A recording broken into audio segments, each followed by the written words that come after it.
The air hangs heavy, thick with the scent of ozone and stale coffee, a faint hum from the war surplus transmitter vibrating through the concrete floor. Dust motes dance in the single neon tube, casting a sickly green glow on hand-labeled vinyl records stacked next to a console patched with Kente tape and salvaged brass. Outside, a drizzle taps a rhythm against the rusted corrugated steel. Black Star Pirate Radio. Across Oronjezicht, the dial sits at 58 Fahrenheit under clear. Winds are moving from the southeast at 8 miles per hour. Our first architectural stress test exposes the UK's diplomatic priorities, where high-level ties with the UAE reportedly eclipsed urgent action on Sudan's deepening crisis. The UK Foreign Affairs Committee is indeed set to hear damning testimony from Yale human rights investigator Nathaniel Raymond. A recent report indicates the Foreign Office, specifically under ministers like James Cleverly and Lord Ahmad, downplayed the scale of atrocities in Sudan to protect relations with the United Arab Emirates. This inaction, despite explicit intelligence warnings in early 2023, potentially allowed the rapid spread of violence. Reports cite that the UAE continued to facilitate alleged arms transfers and financial support to the Rapid Support Forces, RSF, through various networks, while the FCO's public statements remained mild, failing to reflect the gravity of the intelligence received. This situation paints a grim picture, a diplomatic blindfold donned for petrodollars, while Sudanese communities face the escalating shadow of a new Darfur. The human cost is staggering, an estimated 5 million displaced people, countless lives lost, and the systematic destruction of entire regions. For those affected, their very self-worth, their structural right to safety and dignity, was rendered contingent on the UK's external validation of its economic ties. The echoes of past international failures, from Rwanda to Srebrenica, resonate in every new refugee camp, a lineage of human suffering carried by the displaced, fundamentally undermining the provenance of their homelands and lives. Static lifts for half a breath. The vinyl crackles under the needle. The line is live. Patching in a caller, the paternoster. You're on the signal. Regarding this UK-UAE scandal, what's the verifiable human cost versus the perceived economic gain from those ties? What's the actual exchange rate for a human life in Darfur against a London property deal from Whitehall's ledger? Excellent question, Auditor, and one that cuts to the core of integrity. The official position would cite complex diplomatic considerations, but our sharp discernment reveals a clear trade-off. A viable alternative action for the UK in early 2023 would have been to leverage its significant diplomatic weight more forcefully. This would involve imposing targeted asset freezes on key RSF commanders, publicly challenging the UAE's alleged indirect support with concrete evidence, and working to establish humanitarian corridors with international partners, rather than merely issuing mild condemnations. The chosen next move, as these details emerge, is for Parliament to demand a full, independent inquiry into specific intelligence failures and policy decisions, not just receive a briefing, but to compel all relevant documents and testimony. Exactly. Instead of letting this be another report received moment, the real play here is to force a reevaluation of diplomatic calculus, demanding that human rights be structurally non-negotiable. This means parliamentary committees need to compel disclosure of specific trade-offs made in the Foreign Office's internal briefings to understand the precise point where economic logic superseded human dignity. We need to build a resilient civic architecture where the UK's foreign policy is founded on an unwavering autonomy of ethical principles, rather than being swayed by external financial pressure. We're advocating for a direct parliamentary resolution demanding an immediate and public accounting of all UK-UAE bilateral agreements that may have influenced Sudan policy, specifically focusing on financial and security arrangements since 2022. This isn't just about past failures. It's about setting a future precedent for ethical foreign policy, ensuring the public can trace the provenance of decisions that affect human lives. The lineage here extends beyond mere policy. It's about the moral architecture of global power. If we don't force accountability now, this template of convenience over conscience will simply be carried forward to the next crisis by other nations, further eroding the global consent for justice. We must use clear analysis to turn this confusion into actionable vectors, anchoring our actions to the inner compass of human dignity. From that dossier to this one, FCC plans ID mandate that could block Anonymous. From international diplomatic failures casting long shadows, we pivot to domestic surveillance concerns, where anonymity itself is on the chopping block. Next, we're tracking the FCC's proposed ID mandate, a move that could effectively unmask every burner phone in the country. The Federal Communications Commission is indeed planning a new rule, potentially under docket number 20-300, that would require mandatory identification for activating all prepaid SIM cards in the U.S.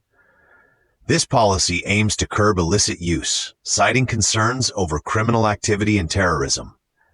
However, critics, including privacy advocates and domestic violence groups, highlight that it would effectively end anonymous communication for an estimated 10 million Americans who rely on these devices for privacy and safety, including domestic violence victims, whistleblowers, and low-income individuals without traditional bank accounts or fixed addresses. Current regulations already allow law enforcement to obtain subscriber information under warrant. This proposal would make it a blanket requirement. This extends the digital panopticon, turning every pocket into a traceable beacon. The burner phone, once a symbol of last resort autonomy for the vulnerable, risks becoming a tool for further surveillance. It strips away a crucial layer of digital self-defense, particularly for those whose safety depends on remaining untraceable. This is a profound assault on the consent principle, eroding an individual's right to control their digital provenance and exposing them to potential harm. It fundamentally undermines the resilient inner architecture of safety for those most at risk. Static lifts for half a breath. The vinyl crackles under the needle. The line is live. Patching in the pattern auditor. Go ahead, auditor. There's a caller on the line. Does the FCC truly believe the perceived security benefits from unmasking these phones outweigh the erosion of privacy for legitimate users? Does making it harder for a criminal justify making it impossible for a domestic abuse survivor to hide their location from an abuser? A critical question, auditor, highlighting the consent dilemma here and demanding sharp discernment. The FCC's argument hinges on a perceived greater good, but it fails to integrate logic and emotion as complementary structural vectors. A viable alternative would be to focus on enhanced 911 location technology for all devices, independent of user ID, ensuring emergency services can locate callers without mandating a permanent digital footprint for everyone.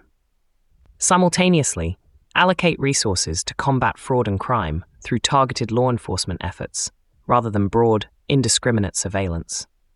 The chosen next move, from our perspective, is to advocate for a public digital rights campaign, specifically targeting the FCC's comment period for this proposal, demanding a privacy-first approach. Exactly. This isn't just about phones. It's about digital sovereignty and the structural integrity of our right to privacy.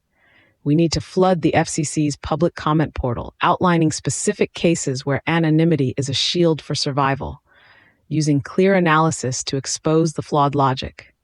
We can also push for a digital safe harbor amendment, exempting specific, verifiable cases like victims of violence from ID requirements without compromising emergency access, thereby building a more resilient civic architecture for digital protection.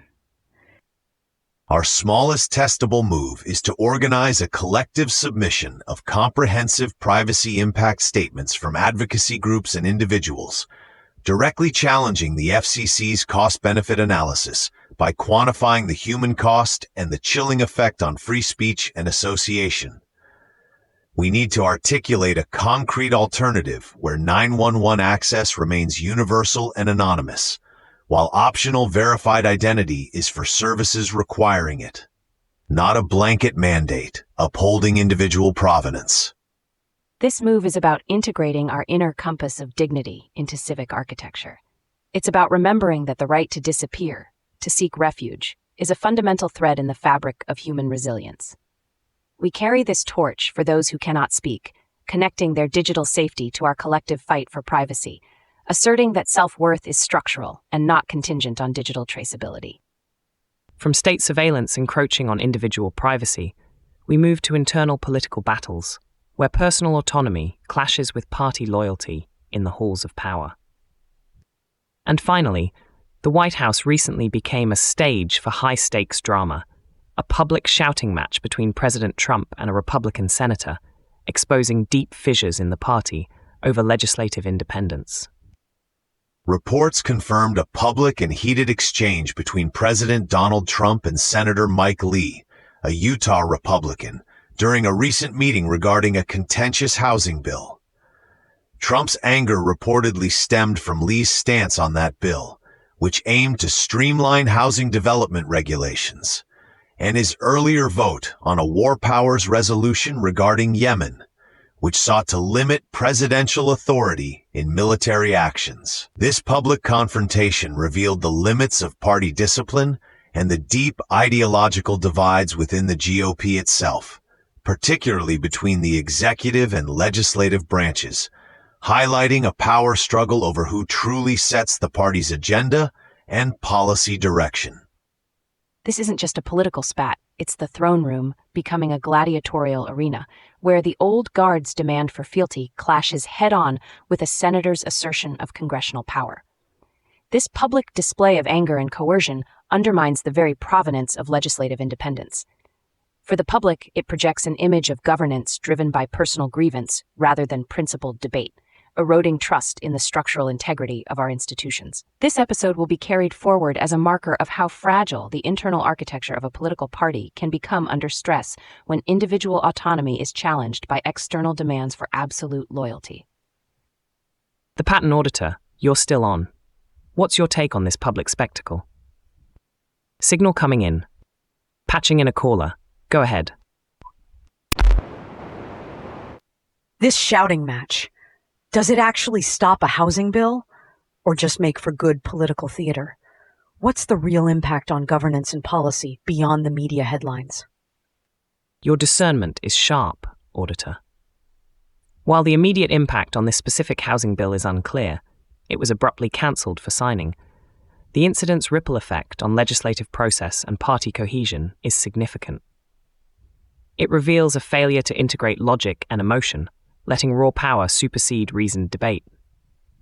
A viable alternative for both parties would be to re-establish the tradition of private, respectful negotiation, allowing for dissent and independent thought without public shaming, thereby preserving the dignity and provenance of legislative processes. Our chosen next move is to spotlight the specific legislative outcomes impacted by such public feuds, demanding transparency on which specific bills are stalled or altered due to internal party power plays, turning this confusion into actionable vectors. Exactly. This isn't just about personalities. The play here is to turn the spotlight from the shouting match to the actual bills that get held hostage.